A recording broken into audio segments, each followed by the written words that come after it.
विद्यार्थी मित्रों, श्री इंडिया रावल उमा शाळा वती हूँ आप सबનું हार्दिक स्वागत करूँ છું। ધોરણ 12 વિષય મનોવિજ્ઞાન પ્રકરણ 3 બુદ્ધિ, જેની શરૂઆત આપણે અગાઉ કરી હતી। બુદ્ધિની વ્યાખ્યા, બુદ્ધિનો અર્થ, બુદ્ધિનું સ્વરૂપ, બુદ્ધિના અભિગમો વગેરેની ચર્ચા કર્યા બાદ આજે આપણે સૌ બુદ્ધિના માપનની સમજૂતી મેળવીશું કે મનોવિજ્ઞાનમાં બુદ્ધિનું માપન કઈ રીતે થાય છે તેની સમજૂતી આપણે મેળવવાની છે। એટલે બુદ્ધિના માપન અંગેની સમજૂતી મેળવવાની છે। માનવીની સર્વોત્તમ શક્તિ એ તેની બુદ્ધિ છે, કેમ કે બુદ્ધિ દ્વારા જ દરેક વર્તન, દરેક કાર્ય થાય છે અને આપણે આસપાસના વાતાવરણમાં અનુકૂળ થઈએ છીએ। તો આ બુદ્ધિનું માપન કઈ રીતે થાય છે? તો બુદ્ધિના માપનને એની સમજૂતી મેળવતા પહેલા આપણે માનસિક વય અને બુદ્ધિઆંક વિશેની સમજૂતીની ચર્ચા કરવી પડશે। હવે તેમાં સૌપ્રથમ આજે આપણે માનસિક વય અંગેની ચર્ચા કરશું। શારીરિક વય તો ખબર જ છે, શારીરિક વય એટલે તમારા જન્મથી તમારા હાલની ઉંમર। ધારો કે તમે ધોરણ 12 માં ભણો છો એટલે તમારી ઉંમર 16 થી 17 વર્ષની હશે, એ આપણે શારીરિક વય ગણાય। પણ માનસિક વય કઈ રીતે નક્કી થાય છે? તો એ માટે પણ મનોવિજ્ઞાને તેના ઉદાહરણો આપ્યા છે, અભ્યાસો કર્યા છે। मानसिक वयनी सौप्रथम व्याख्या बोर्डना पेपर में 2 मार्क्स में पूछाय छे कि मानसिक वयनी व्याख्या जणावो।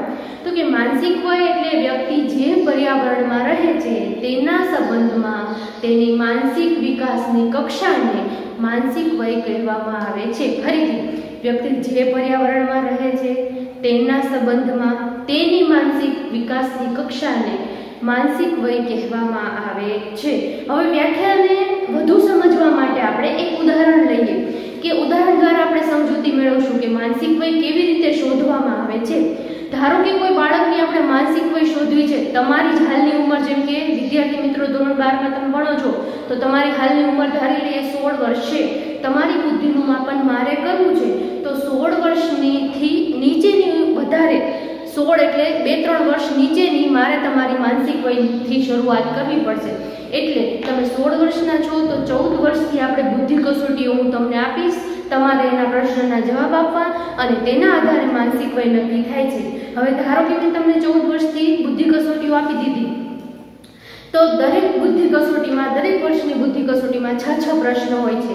આ 6 પ્રશ્નમાં साचा उत्तर दी 2 मानसिक वय गणवामां आवे छे। एटले के तमारा जवाब साचा पड़े एटले तमे 2 मार्क्स मोटा, बीजो साचो पड़े तो 1 થી 2 मार्क्स मोटा।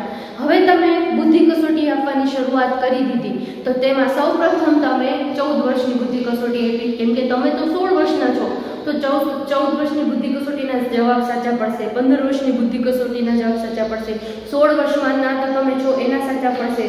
पण मानो के कोई व्यक्ति વધુ बुद्धिशाળી छे, प्रतिभा संपन्न छे तो ई तो 17 वर्षनी, 18 वर्षनी, 19 वर्षनी बुद्धि कसोटी आपशो ने तो एना साचा जवाब आपशे। तो एवी रीते मानसिक वय नक्की थाय छे बुद्धि कसोटीना आधारे। કેટલાય મનોવૈજ્ઞાનિકો હાલ જ્યારથી મનોવિજ્ઞાનની શરૂઆત થઈ અત્યાર સુધી ઘણા બધા બુદ્ધિ કસોટીની કેટલીક સંખ્યાઓ આપેલી છે જેના આધારે આપણે બુદ્ધિ કસોટી માપન કરી શકીએ છીએ। એટલે મેં કીધું માનસિક વય કેવી રીતે નક્કી થાય? હાલની ઉંમરથી 2-3 વર્ષ નીચેની બુદ્ધિ કસોટી આપવાની શરૂઆત કરવાની। જ્યાં સુધી તમારા બુદ્ધિ કસોટીના સર્વ પ્રશ્ન સાચા પડે ત્યાં સુધી બુદ્ધિ કસોટી આપવામાં આવે અને ત્યાં સુધીની તેની માનસિક વય ગણવામાં આવે છે।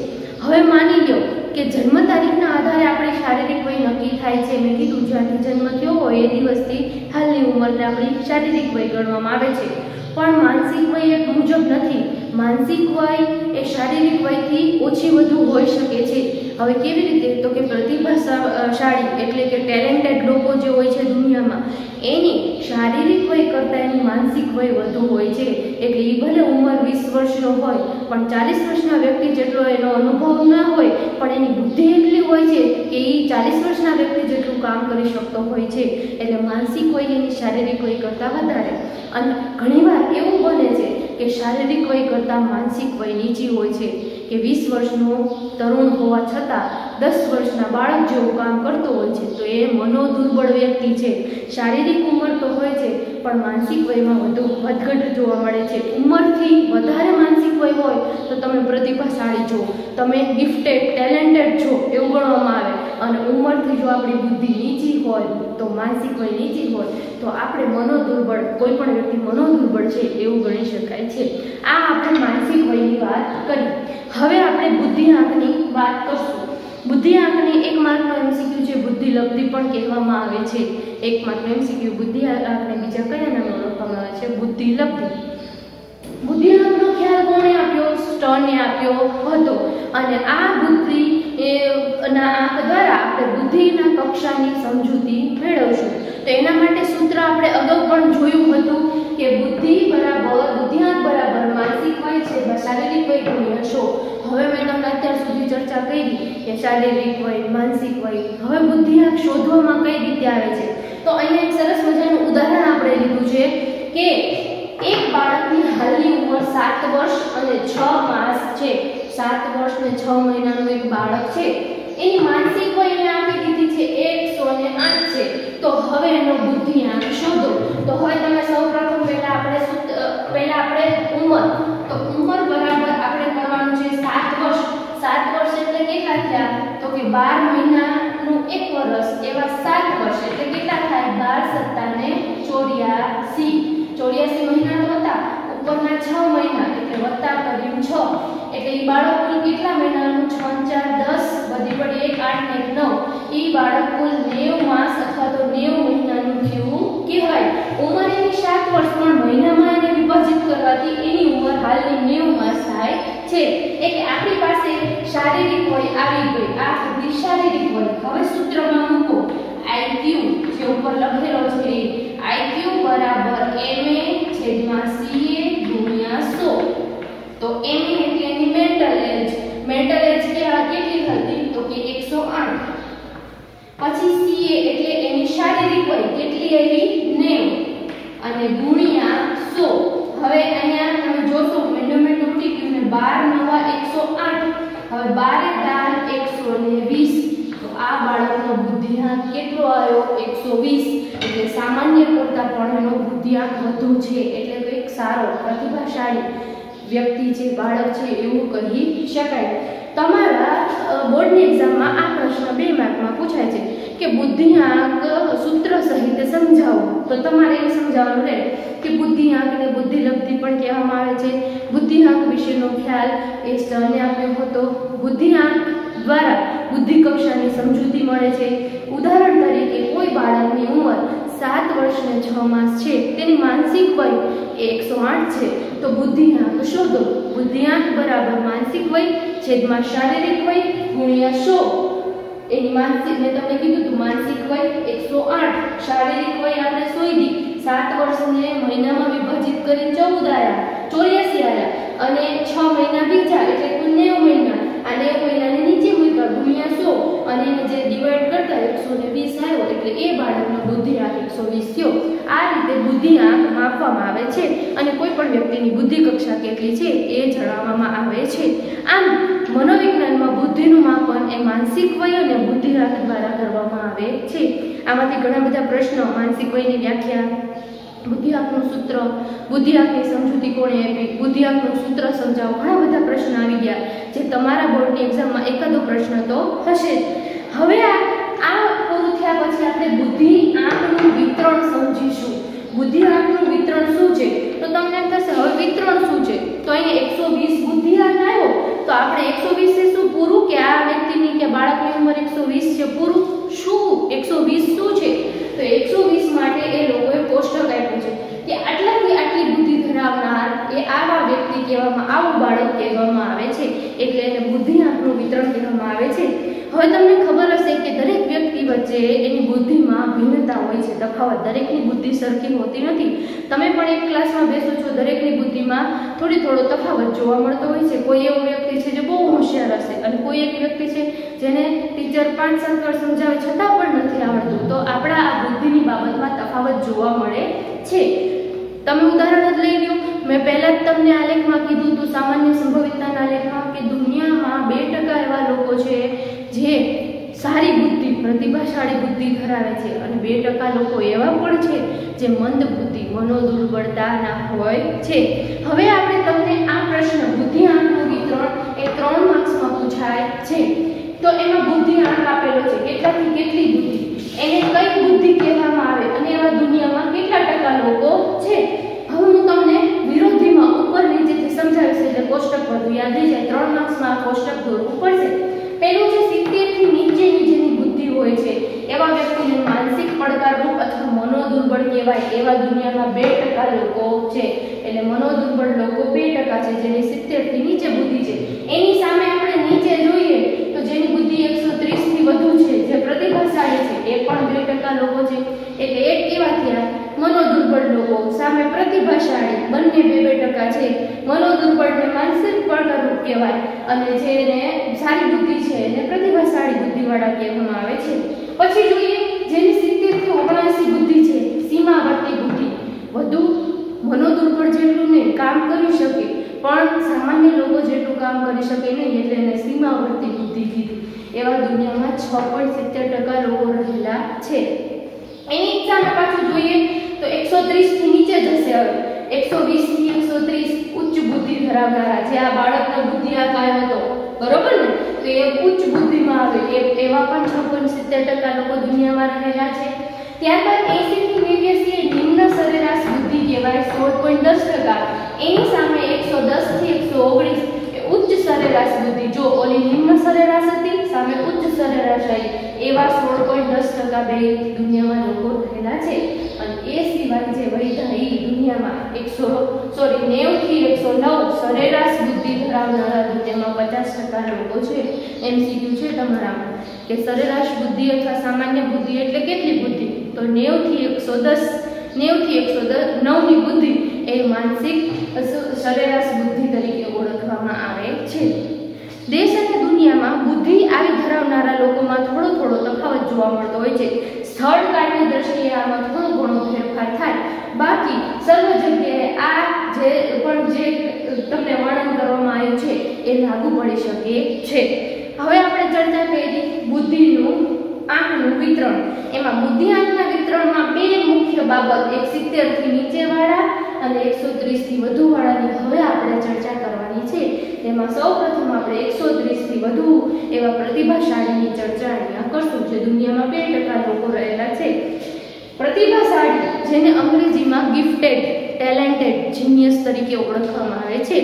પ્રતિભાશાળીની વ્યાખ્યા આપું પ્રતિભા સંપન્નતાની, તો આનુવંશિક રીતે જેને વંશમાં વારસામાં જ તે આનુવંશિક રીતે વિશિષ્ટ માનસિક શક્તિઓ આવેલી છે તેવા વ્યક્તિને પ્રતિભા સંપન્ન વ્યક્તિ તરીકે ઓળખવામાં આવે છે. એટલે વારસામાં જ આવી બુદ્ધિ એને મળેલી હોય છે એવો વ્યક્તિ એ પ્રતિભા સંપન્ન, ટેલેન્ટેડ તરીકે ઓળખવામાં આવે છે. ઘણા બધા મનોવૈજ્ઞાનિકોએ પ્રતિભા સંપન્નની વ્યાખ્યા આપવાની સમજૂતી કરી છે અને તેમાં સ્થળ કાળની દ્રષ્ટિએ આ વ્યાખ્યા બદલતી રહે છે.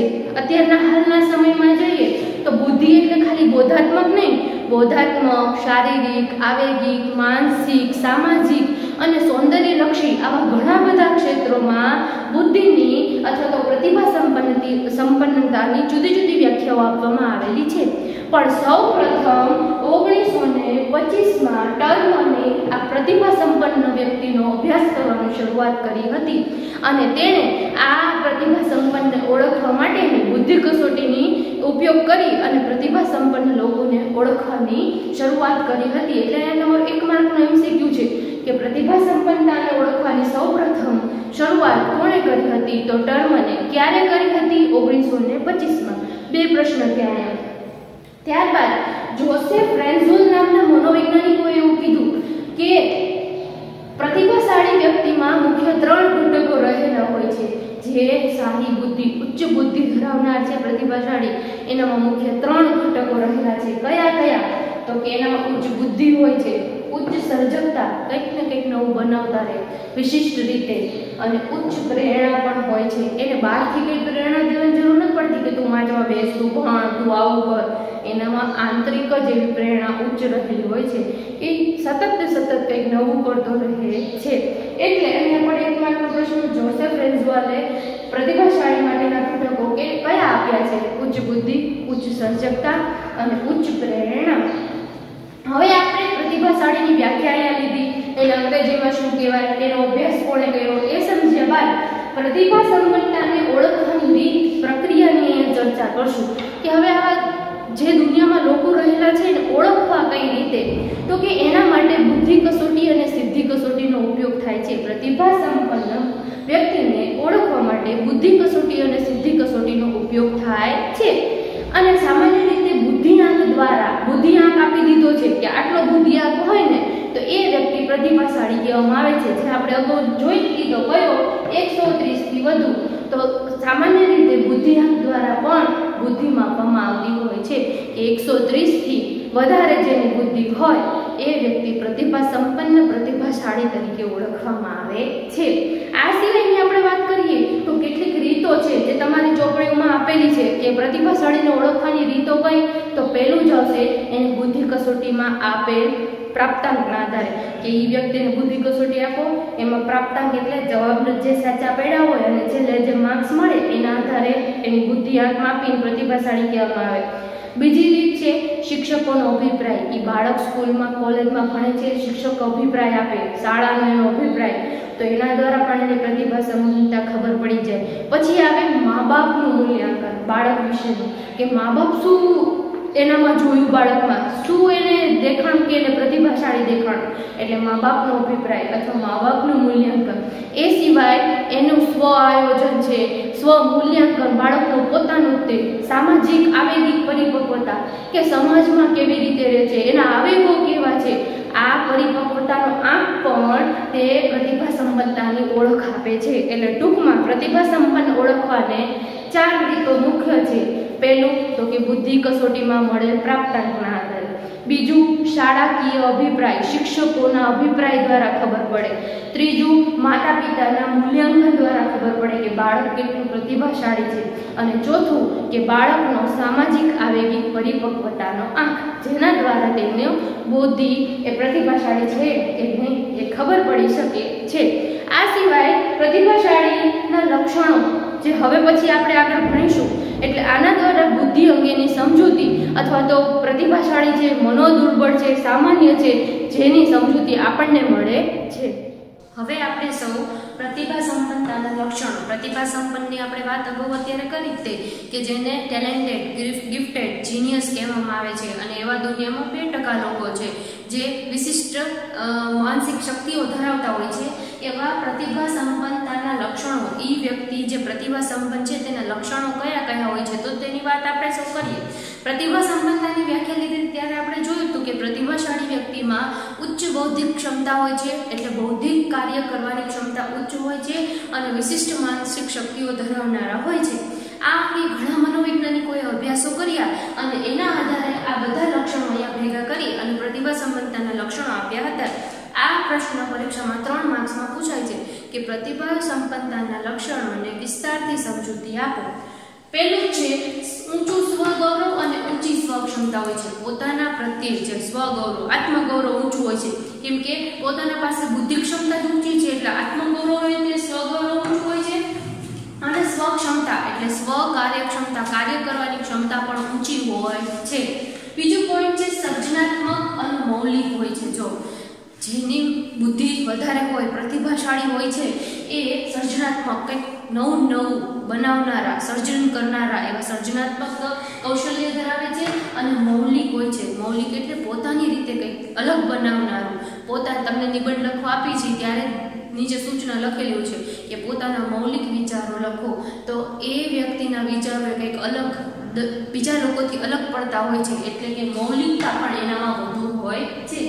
ત્રીજું છે સારી આંતરસૂઝ હોય છે. આંતરસૂઝ એટલે શું, તો કે પોતાના વિચારો કંઈક અલગ, આંતરસૂઝ વિચારનો ઝબકાર થવો, તો એ વ્યક્તિમાં સારી આંતરસૂઝ હોય છે. એટલે શું, કોઈ પણ સમસ્યા આવે તો એનામાં સૌથી સારામાં સારો સમસ્યા ઉકેલ આંતરસૂઝ દ્વારા આપનારો વ્યક્તિ પ્રતિભાશાળી હોય છે, બીજા દ્વારા કંઈક અલગ કહેનારો, બરોબર, એટલે સારી આંતરસૂઝ હોય છે. સમસ્યા ઉકેલ માટેના પૂરા કૌશલ્ય હોય છે. કોઈ પણ સમસ્યા, એ સામાન્યથી લઈને જટિલ સમસ્યા, ભણવાની સમસ્યા હોય, નોકરીની સમસ્યા હોય, ઘરની સમસ્યા હોય, પ્રતિભાશાળી વ્યક્તિ હશે એનામાં સમસ્યા ઉકેલ માટેના પૂરા કૌશલ્ય હશે. એટલે કોઈ પણ સમસ્યામાંથી એ શાંતિથી, ધીરજથી અને કંઈક અલગ જ રીતે એ બહાર નીકળી જનારો હશે, બરાબર. પછી છે પરિપક્વતાનું સ્તર ઊંચું હશે. એટલે વ્યક્તિ ભલે 15 વર્ષનો હોય, જે બાળક પ્રતિભાશાળી છે, ઉંમર ભલે 15 વર્ષની હોય, પણ 20 વર્ષના બાળક જેટલું કે 25 વર્ષના યુવાન જેવું કાર્ય એ બૌદ્ધિક રીતે કરી શકતો હોય છે. એટલે પરિપક્વતાનું સ્તર પોતાની ઉંમર કરતાં પણ વધારે હોય, એટલે ભલે શારીરિક વય નાની પણ માનસિક વય ઊંચી હોય છે. પછી છે ઉંમરના પ્રમાણમાં વધારે પુખ્તતા. મેં કીધું કે ભલે હોય 15 વર્ષનો પણ 25 વર્ષના યુવાન જેવું કામ કરી શકે એટલે પુખ્તતા પણ વધારે એનામાં હોય છે પ્રતિભાશાળીમાં.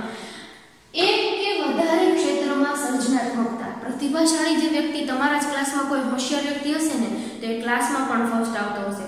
પછી એને પ્રાર્થના સભામાં સ્પીચ આપવામાં ઊભો રાખી તો એમાં પણ આગળ હશે, નિબંધ સ્પર્ધામાં પણ આગળ હશે, ચિત્રકાર્યમાં પણ આગળ હશે. એટલે પ્રતિભાશાળી વ્યક્તિ એકથી વધારે ક્ષેત્રોમાં સર્જનાત્મકતા ધરાવતા હોય છે.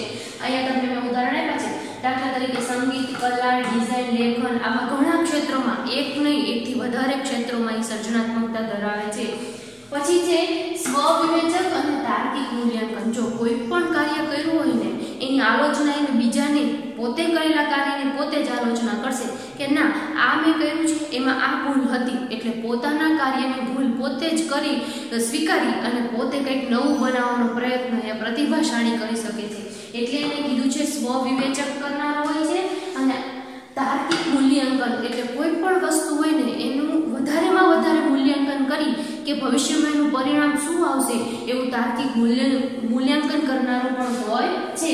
પછી છે બાહ્ય કરતા આંતરિક પ્રેરણા વધારે હોય છે. મમ્મી એમ કે વાંચવા બેસ એમ નહીં, પોતાની આંતરિક પ્રેરણા પણ એટલી પ્રબળ હોય છે ને કે એને અન્યની પ્રેરણાની જરૂર પડતી નથી. ઘણા વિદ્યાર્થી છે એના મા બાપ ઘણું બધું, શિક્ષકો ઘણું બધું કહે છે છતાં પણ એને કંઈ થતું નથી. પણ પ્રતિભાશાળી વ્યક્તિ છે એનામાં બાહ્ય કરતાં આંતરિક પ્રેરણા પણ બહુ વધારે હશે અને જેથી એ કોઈ પણ કાર્ય પોતાની રીતે પોતાની પ્રેરણા આંતરિક પ્રેરણા દ્વારા કરી શકશે. પછી છે ઉચ્ચ બૌદ્ધિક શક્તિનું ઊંચું માનવું છે. પોતાની બૌદ્ધિક શક્તિઓ બુદ્ધિથી ઊંચો છે, બહુ સારી બુદ્ધિ ક્ષમતા ધરાવે છે, એનું માન પણ એને ઊંચું હશે. એટલે સ્વગૌરવ એને ઊંચું હશે કે મારે હું બીજા કરતાં કંઈક વિશિષ્ટ બુદ્ધિ ધરાવું છું, વિશિષ્ટ શક્તિઓ ધરાવું છું એવું એને ઊંચું માન પણ હશે. પછી છે અંતર્મુખી અને એકાંતપ્રિય. મહત્વનું લક્ષણ છેલ્લું કે જે વ્યક્તિ પ્રતિભાશાળી, જે બાળક, પુખ્ત વ્યક્તિ કે કોઈ પણની વાત કરીએ, જે પ્રતિભાશાળી હશે એ વ્યક્તિ અંતર્મુખી હશે. એટલે શું? એક પોતાના વિચારો પોતે જ જાણનારો, બહુ વિચારો અન્ય સામે રજૂ નહીં કરી શકે એટલે અંતર્મુખી. કરવા માંગતો જ નથી, પોતાના વિચાર પોતે સમજી અને પોતે પોતાનું કાર્ય કરનારો. અને એકાંતપ્રિય એટલે વધુને વધુ એકલો રહેનારો હશે. આ 10 લક્ષણો આપણે જોઈએ. પ્રતિભા સંપન્ન જે વ્યક્તિ છે, બાળક હોય કે પુખ્ત વ્યક્તિ હોય કે પ્રૌઢ હોય, એ જે પ્રતિભાશાળી હશે, ઊંચું બૌદ્ધિક ક્ષમતા ધરાવનાર હશે, એનામાં આવા લક્ષણો જોવા મળતા હોય છે. અને જેના કારણે આ લક્ષણોના કારણે એ બીજી વ્યક્તિથી અલગ પડતી હોય છે અને એ જ છે પ્રતિભાશાળી અને જેનો બુદ્ધિઆંક 130થી વધુ હોય છે. અહીંયા આપણે મેં તમને જ્યારે કોષ્ટક આપ્યું હતું કે બુદ્ધિઆંકનું વર્ગીકરણ, એમાં બુદ્ધિઆંકમાં છેલ્લો પોઈન્ટ હતો કે ઉચ્ચ બૌદ્ધિક ક્ષમતા અથવા પ્રતિભા સંપન્નતા જેનો બુદ્ધિઆંક 130થી વધુ હોય એ પોઈન્ટ અહીંયા પૂરો કર્યા બાદ હવે આપણે મનોદુર્બળતાના પ્રકારો અને લક્ષણોની ચર્ચા કરશું. મનોદુર્બળતા એટલે પહેલો પોઈન્ટ 70થી જેનો બુદ્ધિઆંક ઓછો હોય એવી વ્યક્તિને મનોદુર્બળ વ્યક્તિ કહેવામાં આવે છે. આજે આપણે હવે એની ચર્ચા અહીંયા કરશું. મનોદુર્બળતાને મંદ બુદ્ધિ ક્ષમતા ધરાવનાર અથવા તો માનસિક રીતે પછાત પણ એવું પણ કહેવામાં આવે છે. એટલે માનસિક રીતે બૌદ્ધિક ક્ષમતાઓ જેની ઓછી હોય છે એ વ્યક્તિને મનોદુર્બળ વ્યક્તિ કહેવામાં આવે છે. આવી વ્યક્તિ એ સામાન્ય વ્યક્તિ કરતાં અલગ હોય છે અને પોતાના કાર્યો પણ અન્ય વ્યક્તિથી કરી શકતી નથી. સામાન્ય કાર્યો, પોતાના કાર્યો પણ કરી શકતી નથી એવી વ્યક્તિને મનોદુર્બળ વ્યક્તિ કહેવામાં આવે છે. આ વિશે મનોદુર્બળતાની વ્યાખ્યા અમેરિકન સાયકિયાટ્રિક એસોસિએશન, જેને ટૂંકમાં APA કહેવામાં આવે છે, 1968માં વ્યાખ્યા આપી કે મનોદુર્બળ કોને કહેવામાં આવે છે. વ્યાખ્યાને ખાસ સમજો. મંદ બુદ્ધિપણું, જેની બુદ્ધિ મંદ, ઓછી બુદ્ધિ હોય છે, કે મનોદુર્બળતા એ સાધારણ બૌદ્ધિક કાર્યમાં અધૂરપ છે.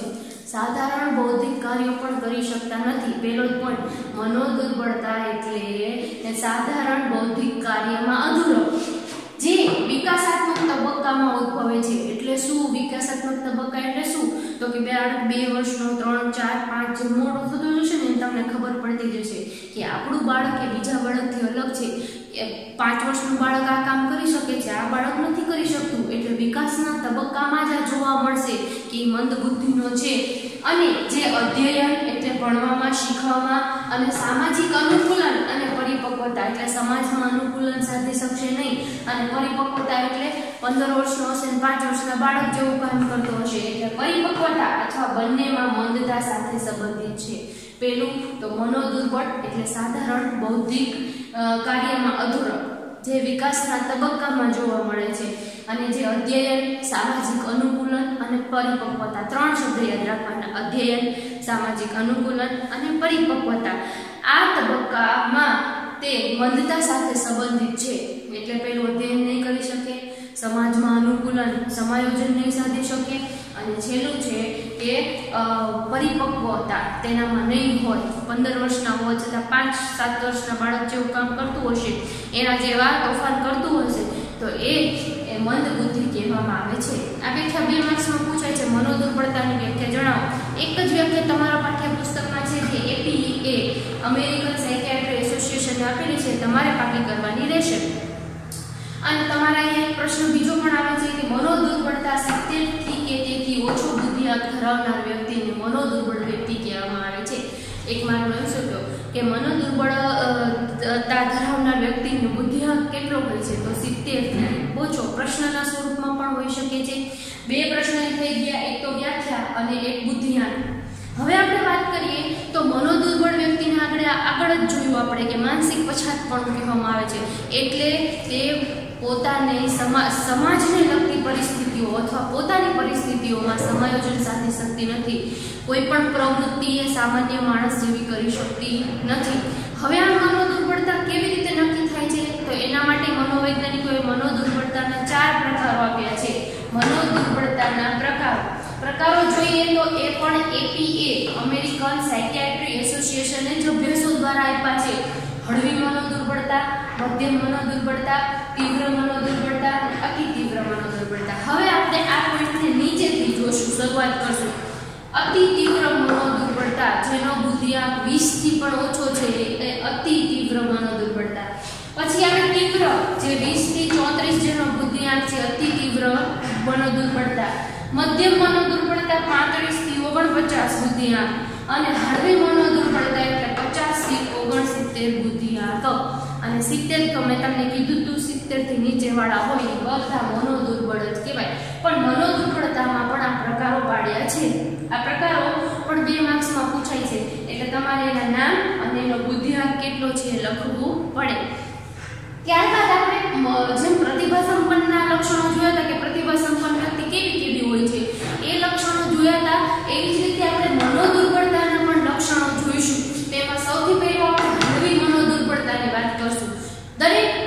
દરેકનો પ્રકાર લેશું અને એના કૌશલ્ય કેવા હોય છે એની ચર્ચા આપણે કરશું. તો હળવી મનોદુર્બળતા જેનો બુદ્ધિઆંક 50 થી 69 છે ને એનું પહેલું કૌશલ્ય સ્વ-સહાયક કૌશલ્ય. તો સ્વ-સહાયક કૌશલ્યમાં છે જાતે કપડાં પહેરી શકશે, જાતે પોતાનો જે પણ જે જમવાનું બનાવ્યું છે જાતે જમી શકશે, મળમૂત્ર વિસર્જનની આવી જે કંઈ પણ ક્રિયાઓ છે જાતે જ સ્વચ્છતા, શરીરની સ્વચ્છતા, આ બધું સ્વ-કૌશલ્ય કહેવાય. સ્વ-સહાયક પોતાના શરીરને લગતા કૌશલ્ય એ જાતે કરી શકશે. હળવી મનોદુર્બળતા જો 50 થી 69 હશે તો એ કરી શકશે. પછી જે વાણી અને પ્રત્યાયન, હળવી મનોદુર્બળતા વાળી વ્યક્તિ બોલી શકશે, પોતાના વિચારો અન્યને કહી શકશે, અન્યના વિચારો પોતે સમજી શકશે અને પોતે જે કંઈ પણ વિસ્તારમાં કે જે પ્રદેશમાં જે દેશમાં રહેતો હશે ત્યાં પોતાને જે કંઈ પણ ભાષા છે એનું પણ જ્ઞાન ધરાવતું હશે. આ એનું એક લક્ષણ થયું.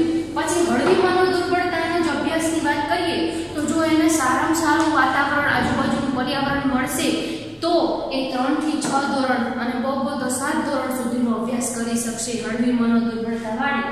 સામાજિક કૌશલ્યની વાત કરીએ તો હળવી મનોદુર્બળતા વાળો વ્યક્તિ એ સમાજમાં સમાયોજન સાધી શકશે અને મિત્રો પણ બનાવી શકશે.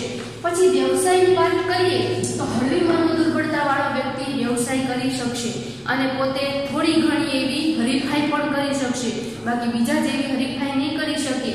અને પુખ્ત વ્યક્તિ થતા એટલે પુખ્ત ઉંમરનો થતા પરણી પણ શકશે. આ મેં હળવી મનોદુર્બળતાના લક્ષણોની વાત કરી. દરેકના લક્ષણો આપણે આવી રીતે લેશું, બરાબર. પછી મધ્યમ મનોદુર્બળતા જેનો બુદ્ધિઆંક 35 થી 49 છે એના સ્વ-સહાયક કૌશલ્યની આપણે વાત કરીએ તો જાતે ખાવા, કપડાં પહેરવા વગેરે જેવી બાબત છે એ થોડા ઘણા પ્રમાણમાં કરી શકશે. પણ જો એને તાલીમ આપવામાં આવે, ન કરી શકતું હોય એવી કામમાં તાલીમ આપો તો એ કામ પણ પોતે કરી શકશે. વાણી અને પ્રત્યાયનની વાત કરીએ, હા, વાણી અને પ્રત્યાયનમાં તે બોલી શકશે, પોતાના વિચારો કહી શકશે, અન્યના વિચારો સમજી શકશે અને ભાષાનું થોડું ઘણું એવું જ્ઞાન હશે. અભ્યાસની વાત કરીએ તો એ 3 થી 4 ધોરણ સુધીનો જ અભ્યાસ કરી શકશે. સામાજિક કૌશલ્યમાં એ સમાયોજન ઓછું સાધી શકશે આજુબાજુના વાતાવરણમાં, પણ મિત્રો એને જરૂર હશે. વ્યવસાયની વાત કરીએ તો હા, વ્યવસાય પણ કરી શકશે, પણ કેવો વ્યવસાય કે એને ખૂબ મદદ કરનારું, કામ ચીંધનારું હોય કે આ કર નાખ, ઓલું કર નાખ, આમ કરવાનું, તેમ કરવાનું. જો એને એવી કોઈ સલાહ આપનારું હશે ને જોડે જોડે એને મદદ કરનારું, તો એ કોઈ પણ વ્યવસાય કરી શકશે. અને જો મંદબુદ્ધિ એટલી બધી 35 થી 49 ની છે, એને પુખ્ત વ્યક્તિ થતા એ પરણી શકશે નહીં, કેમ કે પોતાની બૌદ્ધિક શક્તિ ઓછી છે, જેના કારણે પરણી શકશે નહીં. પછી છે તીવ્ર મનોદુર્બળતા, તો 20 થી 34 ની. હવે એના સ્વ-સહાયક કૌશલ્યની વાત કરીએ તો પોતાના કૌશલ્યો થોડા ઘણા પ્રમાણમાં જ કરી શકે છે. કપડાં પહેરવા, પોતે ખાવું, સ્વચ્છતા જાળવવી, આ બધા કાર્યો પોતે થોડા ઘણા પ્રમાણમાં કરી શકશે. વાણી અને પ્રત્યાયનની વાત કરીએ તો અન્યના જે કે પણ બોલે છે સાંભળશે, પોતે થોડું ઘણું બોલી શકશે, પણ પોતાના અમુક જ વિચારો અન્યને રજૂ કરી શકશે, બધું બીજાને કહી શકશે નહીં. અને ભાષાના જ્ઞાનમાં બોલવાનું જ જ્ઞાન હશે, બાકી લખવા વાંચવાનું જ્ઞાન એની પાસે હશે નહીં. પછી તીવ્ર મનોદુર્બળતાવાળાનો અભ્યાસની વાત કરીએ તો 1-2 ધોરણ સુધીનો અભ્યાસ કરી શકશે તે. સામાજિક કૌશલ્યમાં જોઈએ તો મિત્ર એના જેવા હશે, થોડુંક મંદ બુદ્ધિ અથવા તો એને લગતા, તો એવા મિત્રો બનાવી શકશે. બાકી અન્ય જે બૌદ્ધિક ક્ષમતા સારી ધરાવનારા હશે એ તીવ્ર મનોદુર્બળતાવાળા વ્યક્તિના મિત્ર બની શકશે નહીં. વ્યવસાયની વાત કરીએ તો ના, વ્યવસાય એ કરી નહીં શકે, અને અથવા કરી શકશે તો એને યોગ્ય તાલીમ આપવામાં આવે તો એ વ્યવસાય જે વધુ બુદ્ધિ ન લગાડવાની હોય, આપવું, લેવું, મૂકવું એવું કામ એ કરી શકશે વ્યવસાયમાં. અને પુખ્ત વ્યક્તિ થતા એની મંદ બુદ્ધિ હોવાના કારણે પણ પરણી શકશે નહીં. અને છેલ્લે હવે આવે છે સૌથી અતિ તીવ્ર મનોદુર્બળતા, 20 થી ઓછું. સ્વ-સહાયક કૌશલ્ય, એક પણ કૌશલ્ય કરી શકતી નથી. જાતે ખાવું, કપડાં પહેરવા, સ્વચ્છતા, શરીરની ધ્યાન રાખવી એ પોતે કરી શકતું નથી. વાણી પ્રત્યાયનની વાત કરીએ તો હું, હા, ના વગેરે જેવા શબ્દો બોલી શકશે. વાક્યો આખા કે વાક્યને લખવા વાંચવા એવું તો જ્ઞાન હોતું જ નથી, કેમ કે હુંકાર જ કરી શકે છે એટલે લખી વાંચી શકશે નહીં. અભ્યાસ તો ભણી શકતો નથી એ. સામાજિક કૌશલ્ય પણ એની પાસે નથી, અન્ય સાથે બોલી જ નથી શકતો, તો વ્યવહાર ક્યાંથી કરવાનો છે. પછી વ્યવસાય પણ નથી કરી શકતો, અને પુખ્ત વ્યક્તિ થતા પરણી પણ નથી શકતો. આ બે મેં તમને બધા કીધા કે ભાઈ મનોદુર્બળતાના આટલા જ તે બુદ્ધિઆંક હોય, 8 લક્ષણો હોય, એવું બધા દેશમાં, બધા પ્રદેશમાં હોતું નથી, જળ રીતે નથી. પણ આવું મનોવૈજ્ઞાનિકોએ મોટા ભાગે જોયું છે, જેના આધારે તમારા પાઠ્યપુસ્તકમાં આપવામાં આવ્યું છે. આ પાઠ આપણે પૂરો કર્યો. આ પાઠ બુદ્ધિને લગતો હતો. અગાઉ તમે મનોવિજ્ઞાન વિષયને લઈને કોલેજમાં ભણશો તો આ પાઠની ચર્ચા અગાઉ થવાની જ છે. મનોદુર્બળતા તમારે ભણવાની જ છે, પ્રતિભા સંપન્નતા તમારે ભણવાનું આવશે જ, એટલે તમારા પુસ્તકમાં આપ્યું છે. એટલે આ પાઠ તમારા બોર્ડની એક્ઝામમાં પાછો 14 માર્ક્સમાં પૂછાય છે, એટલે મહત્વનો એવો પાઠ છે, તમારે યાદ રાખવું. જેમાં ખાસ કરીને બુદ્ધિનું સ્વરૂપ, બુદ્ધિના એકાદા અભિગમ જે બોર્ડમાં હશે જ તે. ત્યારબાદ આપણે બુદ્ધિના જે કે પણ પ્રતિભા સંપન્નતા અને મનોદુર્બળતા ભણ્યા, એને લગતા પ્રશ્નો પણ હશે જ તે, એટલે એમાંથી પણ પ્રશ્નો યાદ રાખી લેવા.